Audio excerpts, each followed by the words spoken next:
కానీ అక్షయ తృతీయ రోజు కొనాల్సింది బంగారం కాదండి. అక్షయ తృతీయ రోజు బంగారం కొంటే మీరు మీ ఇంట్లో దోషాలని కొని తెచ్చుకున్నట్టే. ఎందుకంటే బంగారం అంటే ఏంటి? మోహం, వ్యామోహం. అంటే దాంట్లో ఉన్నటువంటి శుక్రంలో ఉన్నటువంటి ఒక రాక్షసుడు.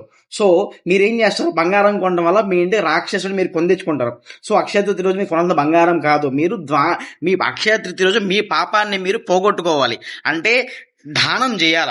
మీరు ఫుడ్ దానం చేస్తే ఫుడ్ దానం చేయాలి, లేకపోతే చెప్పులు దానం చేసినా, ఫుడ్ దానం చేసినా, మీ స్తోమతను బట్టి మీరు ఏదో ఒక దానం చేస్తే మీకున్న పాపాలు పోతాయి. ఎప్పుడు? అక్షయ తృతీయ రోజు.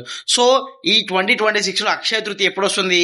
19వ తారీఖు ఆదివారం 10:49 దగ్గర నుంచి 20 సోమవారం ఉదయం 7:48 వరకు కూడా అక్షయ తృతీయ ఉంటుంది.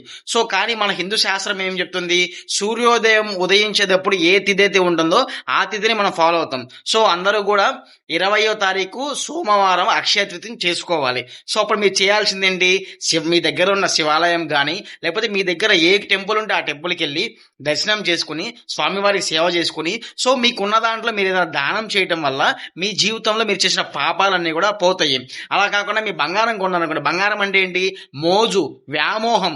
మీరంటే జనంలో సమాజంలో చూపించుకునేటువంటి ఒక వస్తువు. సో ఆ రోజు మీరు అక్షయ తృతీయ రోజు మీరు బంగారం కొనడం వల్ల మీ ఇంటికి రాక్షసుని మీరు కొని తెచ్చుకుంటారు. ఆ బంగారం మీరు వేసుకునేంటి? మాకుంది మీకు లేదా అని చెప్పేసి గొప్పలకు పోతారు. గొప్పలంటే మీ ముందు ఒకరిని తక్కువ చేసి మాట్లాడడం. సో అక్కడే మీ పాపం ఇంకా పెంచుకుంటున్నారు. సో ఆ రోజు మీరు చేయాల్సిందేంటి? దానం చేసి మీ పాపాన్ని పోగొట్టుకోండి.